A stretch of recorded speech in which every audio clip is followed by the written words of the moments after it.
Hi folks, it's Andy and welcome to today's Kendo rant. Just before I jump into the questions, obviously I opened something of a can of worms with the last couple of discussions about Kendo and its relationship to sword fighting and swordsmanship. And I think a lot of it, like I said in the video, was arguing semantics about the term swordsmanship. But I don't want to spend the next several videos discussing that, alright? So I'm not going to go into too much detail about it now. I think I've sort of made my position clear on it. So yeah, let's get into the questions. Right. I study Judo and Kendo. I've been studying Budo seriously for about 10 years now. I find as both are Gendai Budo. Gendai Budo means the modern martial art, modern Budo. They share much in common. My interest in both largely comes from a historical need for samurai to regularly hone their skills with the sword, as well as their unarmed skills. Maybe it's a Western thing growing up as kids watching old samurai and ninja, but I enjoy it nonetheless. My question is, with your experience in travelling to Japan and other countries, have you run into others who would study more than one form of Budo? Maybe some viewers do the same. And are they making similar correlations between the systems they study?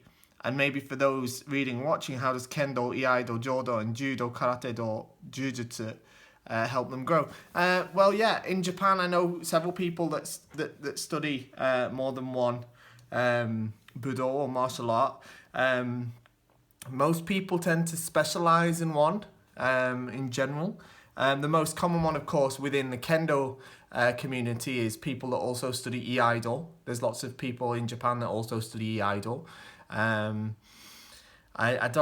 can't really think of anyone that I've met that studies Kendo and Judo, like seriously. I believe that most like police officers or people that join the Japanese defense force, which is their version of the army basically, they have to study several different ones, but most of them don't sort of continue studying in them. So yeah, it's not a super common thing, but it is something that I've seen before, like I say, particularly with Kendo and Iaido. Okay. Next one. Last week I was in a shinai, or Brazil Championship, and I saw a Kenshi fighting with Nito in his left hand and regular shinai on the right hand in Jordan position. Okay, I'm just going to stop the question there. Nito refers to wielding two shinai, okay, using two shinai. It literally means two swords, okay, so Nito means two swords. So he was holding probably a shorter sword in his left hand, as per your description, so that would be the shoto, and then he would be holding the daito in his right hand over in sort of a similar to a Jordan position, okay, but handling it in the middle of the tsukagawa, okay, so kind of holding it. Instead of, most people hold it at the bottom of the tsukagawa like this. I'm trying to get in the frame here, like that. But maybe this person was holding it more sort of in the middle like this. Now, this is smaller than one of those shinai, okay? This is my kid's shinai, so. Okay, so he's holding it in the middle of the shinai. The tsuka, sorry. I was wondering how to fight against someone who fights with that style. I don't have a clue. What points are considered valid? Okay, so against Nito, you are, if he's holding it in this way, in any case, if they're not doing chudan, they're not doing chudan, you're allowed to hit both kote first off, okay? That's the first thing. Okay, so if he's got his left hand in front like this with the small sword, that kote is a valid target. Otherwise, you're able to hit all the other targets. I can't really say this is how you definitely fight against somebody like that. Because it depends on who they are and how good they are at it. If they were holding it in this sort of way, I'd be kind of tempted to think about doing semi towards their right, okay, round this side. I'd be moving towards round this side with my footwork. So it will be to the left this way, which is kind of the opposite of what I do against Jordan, because this is kind of their blind side because of their hand is in the way. And I would also be focusing on hikiwaza, particularly if there's a shiai, because I think that's a place where Ito, or one shinai kendo, has an advantage over Nito. So yeah, I'd be focusing on hikiwaza as well. Okay. Next one. This is a longer one. Hello, Andy. Thanks for the thank you so much for the Kendo rants. Thank you. From a communication point of view, it's very brave of you to express opinion, invite questions, debate on finer aspects of Kendo on an internet platform. Yeah, well, I'm not sure how brave I am. Maybe it's just maybe it's more ignorance. Anyway, even when I don't totally agree with you, I'm always grateful for you to share your experience. I hope you can continue for a long time. Tuesday's rant dealt for the long part with the relationship between Kendo and sword fighting, which was parallel with the idea of shinai not being a replacement for the Nihonto. I have two questions. First one, I kind of like the philosophy behind Kendo is not Kenjutsu. Shinai is a shinai, period. It's not a makeshift for a shinken. Let the two have their own place. Yeah, that's sort of right in terms of what I was saying, sort of. Actually, the sentence you read twice stated is not necessary to. And that was the sentence from the All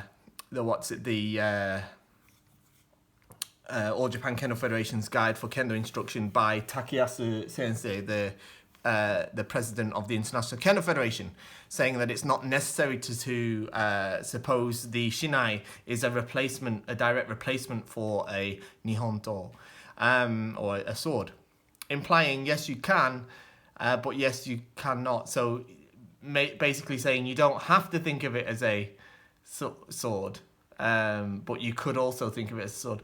I don't think that that's how that text is intended, but anyway, I'll carry on. However, since your take is to have the shinai simply seen as a shinai, not quite. Anyway, go on. I'd like to know, from a very practical point of view, how do you explain to beginners and kohai that ippon is not about just smashing the shinai on your partner when the shinai is nothing more than 4 slats of take plus tsuka, tsubatsuru, and a few more details? How do you convince that a cut is made as much from the body moving as from the impact of the shinai? Why talk about cutting, by the way? How do you, to your students, justify datotsubu when you don't take a nihonto as a reference? I'm absolutely not criticizing, but I hope that one day to be in a position to act as senpai and value your ideas, since what I heard was so new for me. Right, I'll answer that before I get to the second question. Okay, let me just clarify, okay? I don't think a shinai is just a shinai, okay? The shinai has to be treated with the same respect as a Japanese sword. Okay, that's one of the things.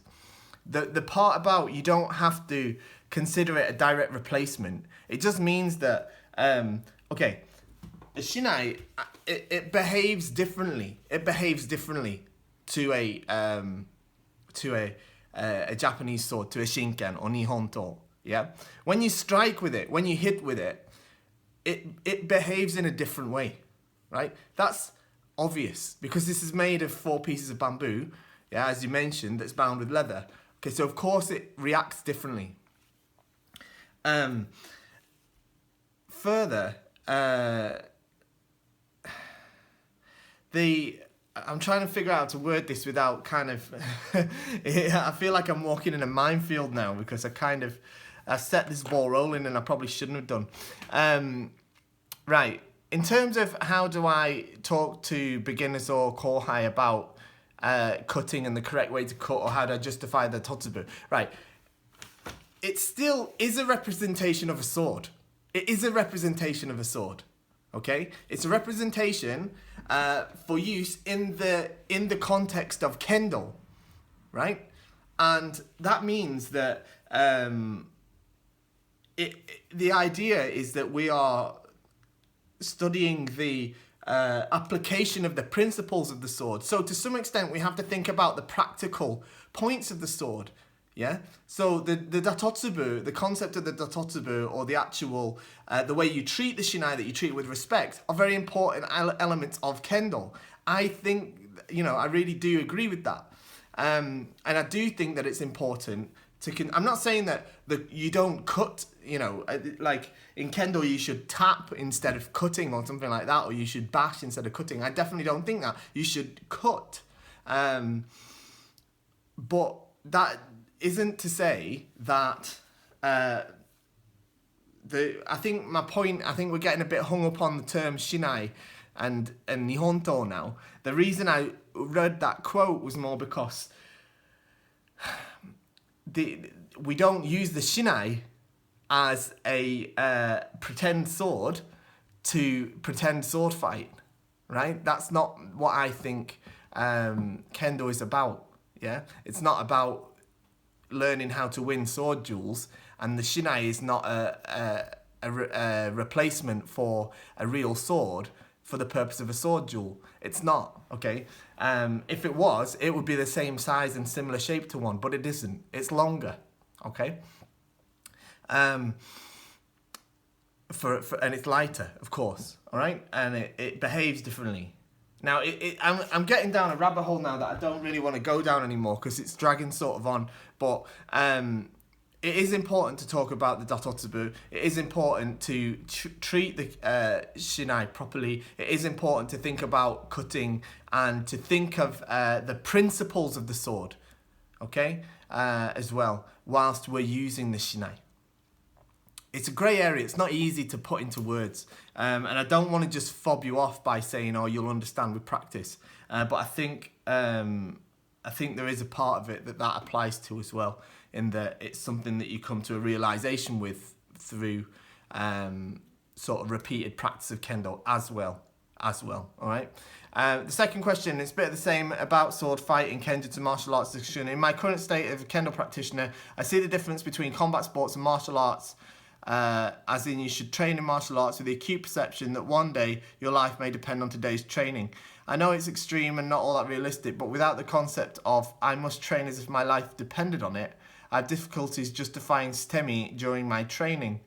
So my question is, how do you motivate your students to attack wholly with no regard to what happens next? What should be the reason behind STEMI? I think, is it to be linked to the concept of winning or losing you developed also in the video? Right, okay. Kendo isn't... We don't train in Kendo because one day our life might depend on our Kendo skills to defend ourselves, all right? If you're training in Kendo for that reason, you've picked the wrong art, in my opinion, if you're following All Japan Kendo Federation Kendo, all right? Because that isn't the purpose of it. Not saying that it isn't, I'm not saying it's not better than nothing, yeah, because maybe it's better than nothing. I don't know. I've never had a sword fight, a real one. But in terms of Satemi, like the idea of Satemi is, yes, you have to throw everything away into the cut. You have to throw everything in. But it's not like it's not like out of desperation that your life depends on it. It's more through determination. And I think you're kind of overthinking it a little bit.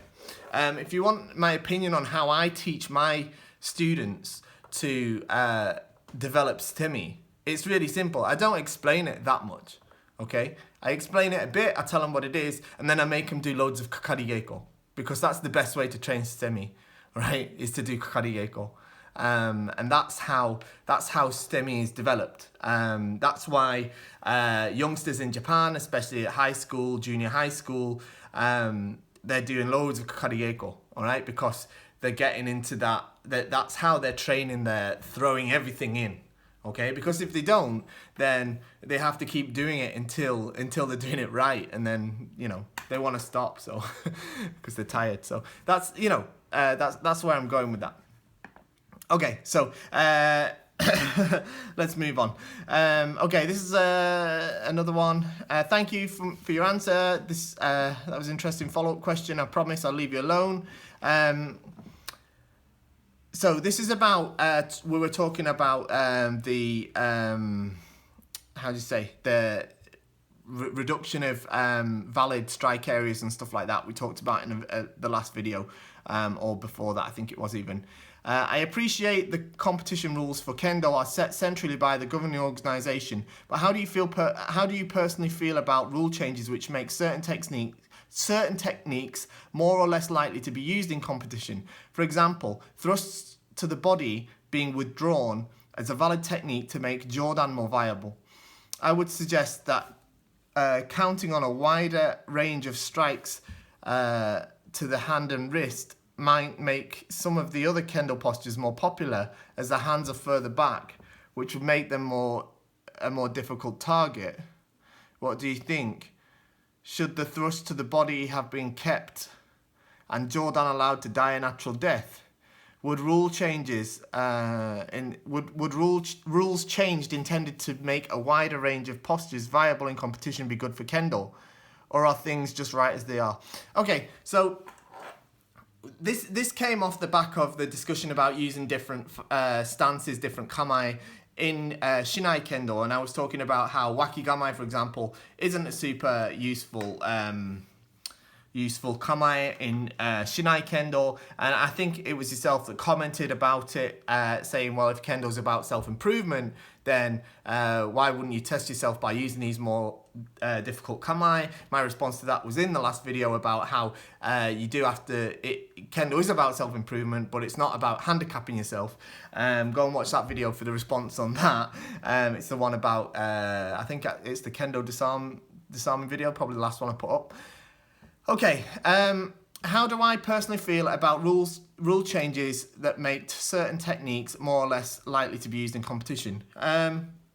I feel fine about it generally. As I said before, I actually agree with the removal of munetsuki, the ski to the chest. Yes, it was removed particularly because it was easier to score against Jordan, but it's not just that.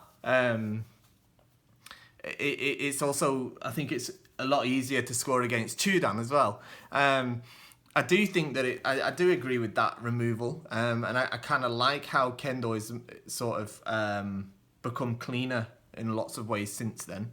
I don't think that increasing the range of strikes to the hand and wrist would encourage people to use another kamae like wakigamai, because you get hit on the head instead. No, I don't. To be honest, no, I don't think the rules should be changed so that we can have more various kamae.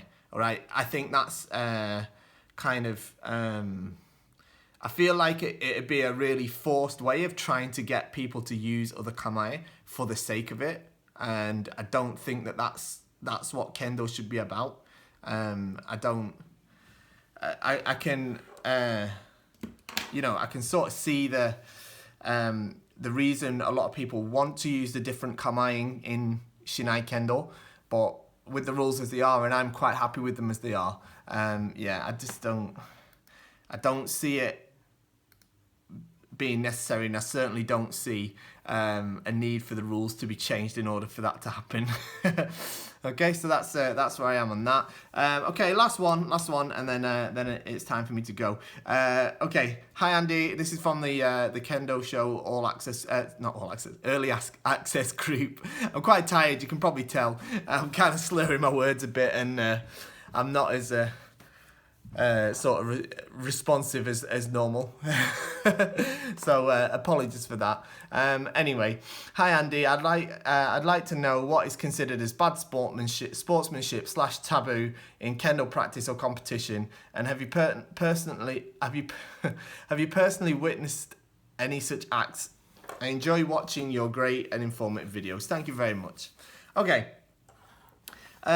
What is considered bad sportsmanship? Well, first off, there's one that's really it's written there right in the rules. Anything that's considered disrespectful towards your opponent, particularly they have a thing where you do a fist pump like yes, like this. They call it guts pose in Japanese, guts pose, and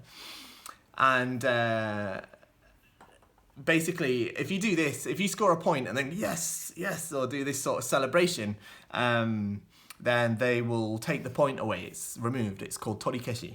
The point's removed.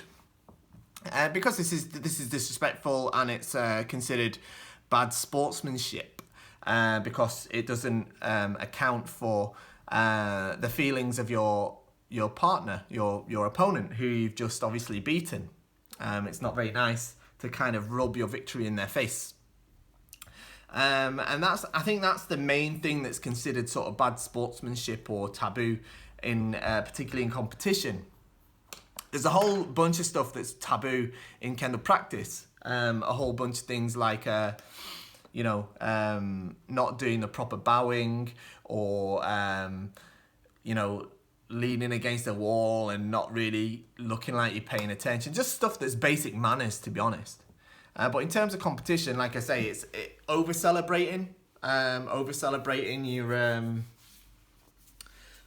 when you score a point, stuff like that. That's more than taboo. It's actually the torikeshi. So they remove the points. So yeah, I've never seen it happen though. No, I haven't seen it. I've never seen anybody get the torikeshi for. I've never seen it for doing the fist pump, but I have seen, and it does happen reasonably often when somebody over celebrates by like doing the overzealous. I hesitate to use the word zanshin, but that's what they like to call it. So after they make the hit, they're jumping in the air, screaming, "Man, man, man!" like crazy. And by doing so, it's like, you know, it's the opposite of zanshin. Okay, so then you actually can have the point removed for having a lack of zanshin. That happens reasonably often as well.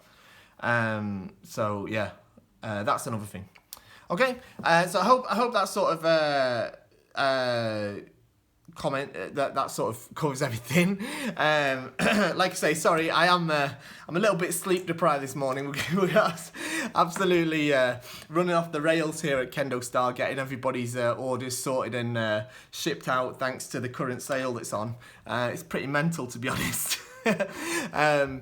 We probably should have ended it like last week, but it's not. It's on until Friday, so go and check it out if you haven't seen it already, because there's still a chance. We've made a rod for our own back in that, but we are working hard to get everybody's orders out. But yeah, apologies for the failure in reading out words properly, proper pronunciation, enunciation, stuff like that. I am just about alive. Other than that, leave me a comment. Let me know what you'd like me to talk about or rant about next time. I'd love to hear from you. I do love doing these videos. I'm pretty sure I'm not going to be picking up more on this sort of shinai versus shinken, kendo versus sword fighting stuff anymore, because I think I've poured enough fuel on that fire. Okay, so give me some new stuff to talk about. Leave me a comment. Don't forget, like and subscribe, and do your shopping at KendoStar. See you next time.